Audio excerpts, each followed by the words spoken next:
मेरे प्यारे किसान भाइयों और बहनों, आज मैं अपने प्यारे पंखों वाले दोस्तों पक्षियों के बारे में बात करना चाहता हूं।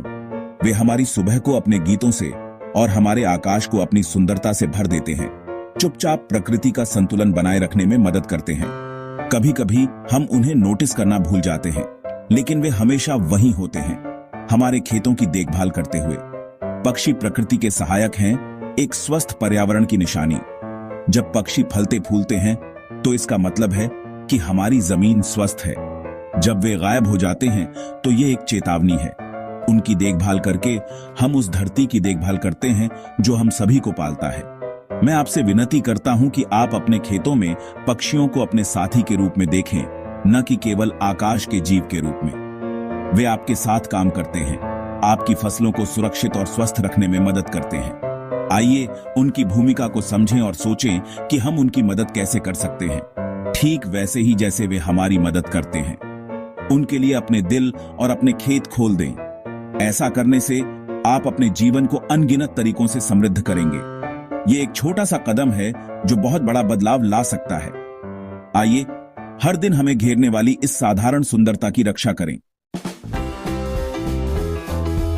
आप सोच सकते हैं, एक किसान पक्षियों के लिए क्या कर सकता है? जवाब आसान है, उनके लिए ज्वार या बाजरा की कुछ पंक्तियां बो दें। ये अनाज उगाना आसान है और पीढ़ियों से पक्षियों को पसंद आते हैं। एक छोटा सा टुकड़ा अलग रखें, शायद खेत के किनारे, और अनाज को पक्षियों के लिए पकने दें। यह छोटा सा काम उन्हें भोजन देता है, खासकर जब यह कम होता है। बदले में पक्षी कीड़े मकोड़े खाकर आपकी मदद करते हैं, जिससे आपको रसायनों की जरूरत कम होती है। ये एक ऐसी साझेदारी है जहां सभी जीतते हैं। पक्षियों को खाना खिलाकर आप उन्हें अपनी फसल की रक्षा के लिए बुलाते हैं। कुछ अतिरिक्त पंक्तियां बोना आपकी जमीन के स्वास्थ्य में एक समझदारी भरा निवेश है। यह एक साधारण लेन देन है, प्रकृति की मदद के लिए उदारता। एक छोटा सा इशारा, लेकिन एक जो बड़े इनाम लाता है। यह विचार अब एक आंदोलन बन रहा है।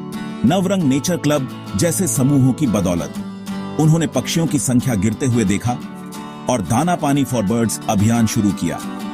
उनका संदेश, अपनी फसल साझा करें, पक्षियों को वापस लाएं। उन्होंने किसानों को पक्षियों के लिए ज्वार या बाजरा लगाने के लिए प्रोत्साहित किया, जिससे सुरक्षित ठिकाने बने।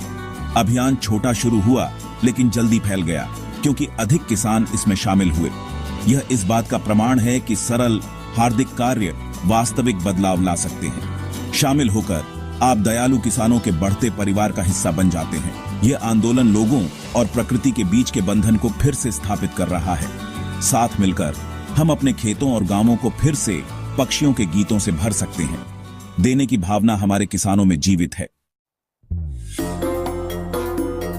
पक्षियों के लिए भोजन छोड़ना एक पुरानी परंपरा है। हमारे पूर्वज इसे पंछी का दाना कहते थे। उनका मानना था कि फसल साझा करना एक आशीर्वाद और एक कर्तव्य है। पक्षियों को दोस्त माना जाता था, प्रतिद्वंद्वी नहीं। यह प्रथा खेतों को स्वस्थ और आत्माओं को उच्च रखती थी। समय के साथ हमने यह ज्ञान खो दिया, केवल उपज पर ध्यान केंद्रित किया।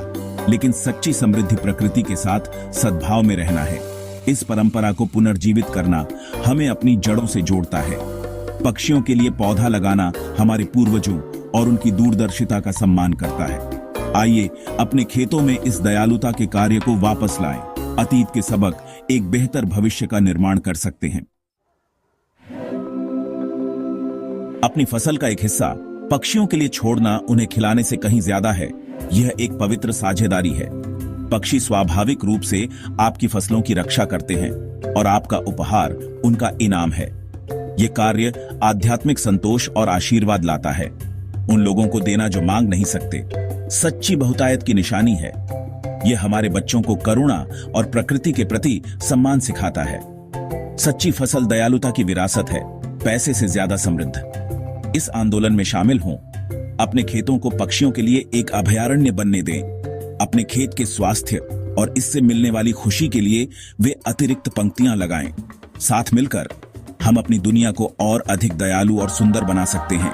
प्रकृति, आने वाली पीढ़ियां और आपका अपना दिल आपको धन्यवाद देंगे।